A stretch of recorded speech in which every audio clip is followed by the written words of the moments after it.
Yellamma colony నందు ఇది మన వెనకల ఉన్న ఇంట్లో కురువ మహేష్ మరియు బండారు శాంతి అనే వాళ్ళు ఇద్దరు కూడా గత నెల 5వ తారీఖు శ్రీశైలంలో పెళ్లి చేసుకుని వచ్చి ఇక్కడ కాపురం పెట్టినట్టు తెలుస్తోంది.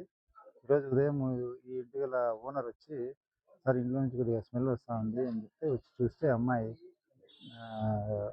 రక్తగాయాలతో చనిపోయి పడింది. హస్బెండ్ కూడా పరారిలో ఉన్నాడు. భార్యాభర్తల సమస్యల వల్ల ఏదో అలాంటి జరిగి అమ్మాయిని చంపేసి పారిపోయినట్టుగా తెలుస్తాను. దీని మీద కేసు రిజిస్టర్ చేసి నెక్స్ట్ దర్యాప్తులు ఇంకేమన్నా ఉంటే మీకు తెలియజేస్తాను. అమ్మాయి వాళ్ళ బంధువులు ఏం లేదు, చిన్న విషయం. అమ్మాయిది గుంటూరు.